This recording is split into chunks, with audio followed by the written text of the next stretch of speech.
ከአንድነት ጋር አጣጥሞ የሚሄድ የፖለቲካ ስርዓት ባለመኖሩ አንዱ ሌላውን አፍርሶና ደፍትቶ ስልጣን ለመያዝ በሚያደርገው ፍትጊያ ሀገርን ሊጠብቁና ሊያስጠብቁ የሚችሉ ነፃና ገለልተኛ ተቋማት በጥቂቶች ቁጥጥር ስር በመውደቃቸው የተለየ ሀሳብ የሚያንጸባርቁ ግለሰቦችና ቡድኖች በሀሳብ ምክንያት እንዲታሰሩ እንዲሰደዱ በመደረጉ አምባገነናዊ ስርዓቶች የህዝብን ነፃነት በማፈናቸው መሰል ስርዓቶች ለፈጠሩት ጭቆናና የመገለል ስሜት ህዝብ ለብሶትና ለአመፅ ከቤት ወደ አደባባይ እንዲወጣ አድርጎት ቆይቷል።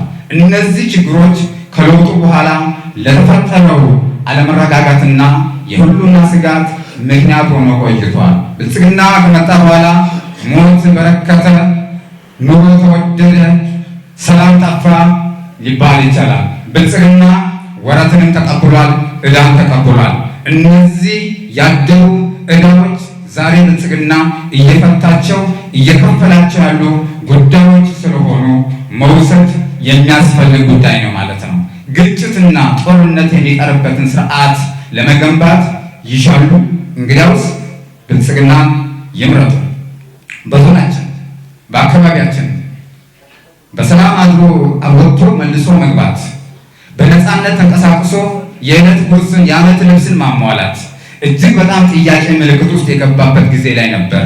እድሜ ለብልጽግና አዲሱ ክልላችን በተደራጀው በቅርበት በሚሰጠው የመልካም አስተዳደር አገልግሎት ዛሬ የሰላም አየር ተንፍሰን አንድነት እጅጉን በሚገርም ሁኔታ ተጠናክሮ ዛሬ ላይ ልማትና ልማት ለዛው የግጭት የችግር ቀጠና የሚባሉት የተሞክሮ መቀመሪያ አካባቢ የሆኑበት በብልጽግና ስለሆነ ብልጽግና መምረጥ አማራጭ ሳይሆን ተመራጭ ነው። ሌላው የጸና ዲሞክራሲና የፖለቲካ ስርዓት አለመኖር የሀገራችን ሌላው ችግር ነው። የተፈራረቁ የተለያዩ ስርዓቶች ኢትዮጵያን አንዳች ቋሚና ዲሞክራሲያዊ የሆነ የፖለቲካ ስርዓት እንዳይኖራት አድርገዋታል። ለብዙ ዘመናት በባለአባታዊ ስርዓቶች ሀገራችን ተገዝታለች። ይህም ስርዓት የኢትዮጵያን ብልጽግና ማረጋገጥ ባለመቻሉ ሌላ በተነሳበት አብዮት ተገረሰሰ። አንዱ አብዮት ሌላውን አብዮት መገርሰስ ባህል እየሆነ እየቀጠለ መጣ። ሁሉም የፈጠሩት ተጨማሪ ችግሮችን ያህል ለሀገራችን ያተረፉት የተለየ ትርፍ አልነበረም። ጥቂት ወራቶችን ይዘን ዛሬ ደርሰናል። ስናነጻጽሮ ግን እጅጉን በጣም የወረደ የነበረበት ጊዜ ነው ማለት ነው። ታዲያ የጸና ዲሞክራሲ ስርዓት የኢትዮጵያ መለያ መሆን አለበት ካሉ ብልጽግና ይምረጡ። ነባሩን ስርዓት አስጠባቂ ኃይል ለውጡን በመድፈቅ ማስቀረት ነው። ይህ ስርዓት ዞር የሚል ከሆነ የሚቀየር ከሆነ እጎዳለሁ የሚለው ሌላ ቡድን ያንን አስጠባቂ ሆኖ ለውጡ ወደ ፊት እንዳይመጣ ስራዎችን በመስራት ሂደት እጅጉ በጣም አቅዶ ተዘጋጅቶ ይሰራበት ነበረ። ሌላኛው የትግል አግባብ የነበረው ተሐድሳዊ ጥገና እንዲኖር የተፈለገው። ተሐድሳዊ ጥገና ማለት በሳቢ ኃይሎች ተቸካይነት ለፓርቲ ተሐድሶ የለውጡን ጥያቄ በጥገና በመሳብ ተደራሽ ሆኖ እንዲቀር የማድረግና ብዙ ለውጥ የማይታይበት ነገር ግን ሪፎርም ተሰርቷል የሚባል ለማስቻል የተሞከረበት ሂደት የነበረው። ሌላኛው መጠለፍ በመንግስታዊ ስርዓት መላላትና መድከም ምክንያት ለውጡን በጸጥታ እና በደህንነት ተቋማት በመጥለፍ ዳግም ወደ አምባገነናዊ ስርዓት እንዲመለስ የማድረግ ፍላጎት በዚህ በለውጥ ትግል ውስጥ የነበሩ እጅግ በጣም እልህ አስጨራሽ እርስ በርሳቸው የሚታተጉ የትግል እሳቤዎች እንደነበሩ ማውሳት ያስፈልጋል። የመጨረሻው ሐቀኛው ለውጥ ነው። ለውጥ አራማጅ ኃይሎች ከህዝብ ጎን በመሰለፍ ሪፎርምና ለውጥ በማምጣት ለዲሞክራሲያዊ ስርዓት ሽግግር መደላደል ማበጀት ነበረ። ታዲያ በኋላ ብልጽግና የወለደው ኃይል ብልጽግናን የወለደው ማን? ህዝብ። ከህዝብ የተወለደ ለህዝብ እየኖረ ለህዝብ እየሰራ ያለ ፓርቲ እንደመሆኑ ብልጽግናን የወለደው ኃይል አራተኛውን አማራጭ ተከትሎ አሸንፎ ወጥቶ ዛሬ ብዙ ፈተናዎች ቢኖሩም እየተሰራች ያለች ሀገር አዲስ በፈረሰ አዲስ በተደላደለ ንጹህ ቦታ ላይ ሳይሆን የነበረ አሮጌ ቦታ ላይ ከመሆኑ የተነሳ አሮጌ ላይ የሚሰራ ስራ ብዙ ፍርባሪ የሚዋጉ አይኑት የሚገቡ አቧራዎች ይኖሩና እነዚህ አቧራዎችም እያስቸገሩ ባለበትም ውጤት እያመጣ ለውጥ እያስመዘገበ የሚገኝበት ቦታ ላይ ይገኛል። ሌላኛው ችግር የነበረው ያልተቋጨና ያልተግባባ የሀገረ መንግስት ግንባታ ከመኖር ይህች ሀገር የተሰራችው ሁሉም ኢትዮጵያዊ ከአራቱም ማዕዘን ተግባብቶ ቅርጿ ይሄ ቢሆን መልኳ ይሄ ቢሆን ሂደቷ ይሄ ቢሆን የተግባባባት አይደለም። በጥቂት አካላት ውሳኔ የተሰራች ነገር ግን ያንን ልብስ የለበስን ነው ለረጅም ጊዜ ጉዟችን እየቀጠልን ያለ ነው። ይሄ ራሱ ሌላው ፈተና ሆኖ አገራችንን አንድ ሁለት እርምጃ ወደፊት ለፊት ሄደች በኋላ አንድ እንደገና እንድትመለስ እየተደረገ ብዙ ርቀት ሳንሄድ የቆየንበት ሁኔታ ነው። እንግዲህ አገራችን ካላት ረጅም ዕድሜ አንጻር ከማንግባባባቸው የምንግባባባቸው ጉዳዮች ሊበዙ ይገባ ነበር። በተቃራኒው ግን ለሚበዙት ቁልፍ ጉዳዮች ገና አልተግባባንም። ይህ ለፓርቲያችን ብልጽግና ትልቅ ከትላንትና የተወረሰ ዕዳ ሌላ ይቅርና በዓለም ተምሳሌት በሆነው ባንዲራችን ላይ እንኳን መግባባት ገና ያልቻልንበት ጊዜ ላይ ያለው። ስለዚህ በመሬት ባለቤትነት፣ በፖለቲካ ተሳትፎ፣ በሌሎች ጉዳዮች ብዙ አለ። ጠጋ ብለን ብናይ ሰው ትልቁ ቤት ውስጥ ብዙ ንጹህ ነገር እያለ ዕቃ ቤት ውስጥ በተበላሸ ብልሽት የትልቁን ቤት ንጽህናና ውበት አይታየውም። ስለዚህ እነዚህ ነገሮች ብልጽግና ሰፋ ብሎ በተለይ የሚከተለው ፖለቲካ የመግባባት ፖለቲካ ወይም የመግባባት ዲሞክራሲ ብሎ ሲነሳ 50 ሲደመር አንድ ባለስልጣን ወይም ደግሞ ባለቤት የድምፁ ከፍተኛ ወሳኝ ሊሆን ይችላል። ለምን 49ኞቹ ደግሞ ተደማጭ አይሆኑም በሚል መልኩ የመግባባት ዲሞክራሲ ሲመጣ 49ኞችን የሚያደምጥ 51ዱ ደግሞ በራሱ በባለቤትነት በርሾ ድርሻውን የሚወስደውን ስርዓት የመግባባት ዲሞክራሲ በዚች ሀገር ባንገነባ ኢዜማ ባለስልጣን አይሆንም፣ ኢያፓ ባለስልጣን አይሆንም። ወንበር ከኛ ጋራ መሳተፍ በምንም ታምር አይቻልም። ህገ መንግስቱም አይፈቅድለትም። ኢትዮጵያ ለበለጠ ውጤት ብልጽግና ለበለጠ አንድነት ሲባል በሀገረ መንግስት ውስጥ በፖሊሲያችን ውስጥ በህገ መንግስታችን ውስጥም ጭምር የሌለን አካታች ብሎ አሳታፊ ብሎ አስገብቶ ያለ ስለሆነ ለጸና ሀገረ መንግስት ለተግባባች ኢትዮጵያ ብልጽግና ወሳኝ ነው። ሌላው ያላትን አጣ አሁን ባለበት በዝግ ቤት ለረጅም ቆይታ ነገር ግን እየታተረች ለውጥ እያመጣች ያለች አገር ናት። ኢትዮጵያ በቀይ ባህር የተወለደች የአባይ መነሻ ሀገር ለባህሩ ስትቀርብ የምትጠነክር ስትርቅ የምትሟሽሽ ሀገር ናት። ሀገራችን ድንበሯ ከባህር ጋር የተሳሰረ እንዲሁም የአባይ መነሻ ሀገር ብትሆንም ለብዙ የውጭ ተጽዕኖ የውስጥ ድክመት ምክንያት ከነዚህ የውሃ አካላት ርቃ ቆይታለች። እነዚህ ሁለቱ አካላት ለሀገራችን የኃይሏ የብሔራዊ ጥቅሟና የደህንነቷ ምንጭ ናት። የህዳሴ ግድብ መጀመር በአባይ ዙሪያ የሰፈነውን ኢፍትሐዊ ቀይሮታል። የቀይ ባህር ጥያቄ መነሳትም በህዳሴው ላይ የነበረውን ሴራ አክሽፏል። ብልጽግና ይህንን ሁሉ አክሽፎ ኢትዮጵያን ወደ ከፍታ የፖለቲካ ቁመና ለማምጣት እየሰራ ያለ ታላቅም ደፋርም ባለውሳኔ የሆነ ፓርቲ ነው።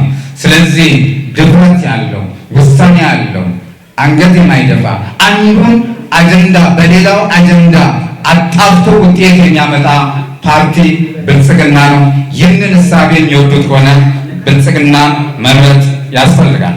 ሌላው ነገን መተለም ነው። ትናንት የነበርንበትን በዚህ መልክ ካነሳዊ ነገችን ምን ይመስላል? ኢትዮጵያ በ2023 አፍሪካዊት የብልጽግና ተምሳሌት ትሆናለች። በእርግጠኝነት አሁን በጀመር ነው እያንዳንዱ የመደመር እሳቢያችንን እውን አድርገን መሄድ ከቻልን እንደተባለው ብዙ የሚርቅ አይሆንም። በ2040 ኢትዮጵያ ከሁለት ታላላቅ የአፍሪካ ኢኮኖሚ ካላቸው አገሮች አንዷ ማድረግና ከዓለም 20 የኢኮኖሚ ደረጃ ካላቸው አገራት ደግሞ በዚህ መልኩ እንድትሰለፍ ማድረግ ነው። ይህ ለማድረግ ይህ ሲመጣ ሊመጣ የሚችለው ለውጥ ምንድን ነው? ከተረጅነት ወደ ረጅነት መሻገር ይገድላል። እየተረዱ ክብር የለም። ስንዴ ኤክስፖርት አናደርግም፣ ኢምፖርት አናደርግም፣ ኤክስፖርት እናደርጋለን ብለን ስንነሳ ዛሬ የስንዴ ነዶን የምርጫችን ምልክት አድርገን ስንነሳ ሉዓላዊነታችን የተከበረበት በዓለም ታሪክ ከፍ ብለን የታየንበት ምግብን በመለመን ዝቅ ብለን የነበረበት ነገር ግን ደግሞ ኤክስፖርት አድርገን ውጫዊ አካል እንዲጠቀም ስናደርግ ደግሞ ከፍ ብለን የተደመጥንበት ከመሆኑ የተነሳ አሁን እኛ ተረጂ ሳይሆን ረጂዎች ነን። ይህን ስናጠናክር የበለጠ ውጤት ይመጣል ማለት ነው። ከንግድ ሚዛን ጉድለት ወደ ተመጣጣኝ ሚዛን ማምጣት ይገድላል። የፈጠራና የኢንተርፕራይዝ ማዕከል አድርገን ውጤት ማምጣት ስንችል በእርዳታ ያለን ጥገኝነት እስከ ወዳኛው እንዲያበቃ ለማድረግ ብልጽግና ዛሬ አበክሮ ይሰራል። ስለዚህ የነገ ህልሞ እውን ለማድረግ ዛሬ ብልጽግና ይምረጡ። ኢትዮጵያ አፍሪካዊት ሀገር እንድትሆን ኢትዮጵያን የማድረግን በምግብና በኢኮኖሚ ሉዓላዊነትን ከማረጋገጥ በዓለም አቀፍ ደረጃ ጥቅምና ክብርን ከማስጠበቅ ባሻገር ሌላኛው መልክ የተጽዕኖ አድማስን ማስፋትና ከቀጠናው ከከባቢው ጋር ማሰናኘት ከዓለም ማገናኘት ያካትታል።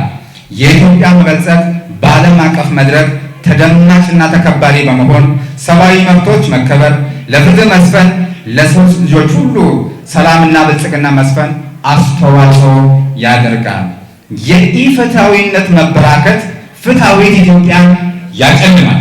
5 ዓመታት በአደረጃጀት ለውጥ ቀላልና ቀልጣፋ የአሰራር ስርዓትን በመተግበር የቴክኖሎጂ አጠቃቀማችንን በማሳደግ የተቀናጀ ጥብቅ አሰራርን እንተገብራለን። ሁሉም ነገሮች ከእጅ ንክኪ በጸዳ መልኩ ህዝባችን በአገልግሎት አሰጣጣችን የማይማረርበት ቅቡልነት ያለው ሀገረ መንግስት ለመገንባት ብልጽግና ፓርቲ አበክሮ ይሰራል። ለዚሁም ትናንትና እምነት ተጥሎበት ተመርጦ ህዝቡን ያላሳፈረ ፓርቲ ነው። ነገም ዛሬ ሰርቶ አሳይቷል። የቀረውን ነገር ለመስራት እጅግ በጣም ዝግጁ የሆነ ፓርቲ ስለሆነ ብልጽግና ፓርቲን ይምረጡ።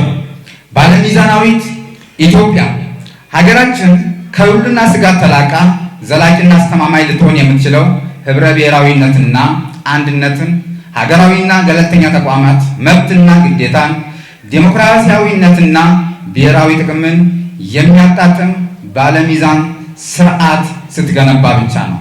ለህብርነት ቦታ ከማይሰጥ አንድነት፣ ለአንድነት ቦታ ከማይሰጥ ህብረት የግድ መላቀቅ ያስፈልጋል። እኔ ሆዴ ከጠገበ የሚለው ተረት ለብልጽግና አይሰራም። ለቀጣሪውም በማሰብ መልክ መሄድ ያስፈልጋል ማለት ነው። ለዚህ ፍቱን መድኃኒት አካታች ስርዓት መገንባት ነው። የብዙሃን ቋንቋ ፖሊሲን ወደ ተግባር ማስገባት፣ አካታችነትን ማጠናከርና በፓርቲያችን ትልቅ እምነት የተጣለበት የፌዴራል ስርዓቱ ዋና ምሰሶ የሆነው ብዝሃነትን በማጠናከር ባለሚዛን ኢትዮጵያዊነትን ፓርቲያችን ለመገንባት እጅግ በጣም ከወትሮ በተለየ መልኩ ደፋ ቀና ብሎ እየሰራ ይገኛል። ስለዚህ ባለሚዛን ኢትዮጵያዊነትን መጎናጸፍ ይፈልጋሉ? እንግዲያውስ ብልጽግና ፓርቲን ይምረጡ። የፉክክርና የትብብር ዲሞክራሲ በፉክክር ላይ ብቻ የተመሰረተ ዲሞክራሲ ብቻውን ያዋጣል ብሎ ብልጽግና ፓርቲ አያምንም። ከዚህ ይልቅ የትብብርና የፉክክር ሚዛኑን የጠበቀ ብዝሃነትን የሚያንጸባርቅ የዲሞክራሲ ስርዓት ለኢትዮጵያ ጠቃሚ እንደሆነ ብልጽግና ያምናል። ይህንን ላለፉት ዓመታት እየተገበረ ቆይቷል። በሚቀጥሉት ዓመታት ይህ ዲሞክራሲ ስርዓት ስር ሰዶ እንዲደራጅ አበክረን በመስራት የላቀ ዲሞክራሲ ስርዓትን እንተገብራለን። የትብብር ፉክክር ዲሞክራሲ በሚዛን ብልጽግና። ትናንት ዛሬና ነገ በሀገራችን ውስጥ በሚዛን ሊያዝ የሚገባው ነገር ቢኖር በትናንት በዛሬ በነገ መካከል ያለው ምልከታ ነው። ትናንትን ፈጽሞ የመቀደስ ይሁን ፈጽሞ የማርከስ ጉዞ ሀገርን ያለ ወረት ያስቀራል። ዛሬና ነገን ማቅለልም ሆነ የሁሉም ነገር መጀመሪያ ማድረግ ሀገርን ያለ መነሻ ያስቀራል። ይልቁንስ ከትናንቱ መልካሙን መውሰድ እንከኑን ማራ ዛሬን በትላንት መልካም መሰረት ላይ ገንብቶ በሚገባ መጠቀም ለነገ ተግባብቶ እንደ ዛሬው ወለት ማስቀመጥ ያስፈልጋል። ሌላው ለሰከነ ምክክር አዲስ ቃል ኪዳን ማሰር የግድ ስለሚል ስራዎች ተጀምረዋል።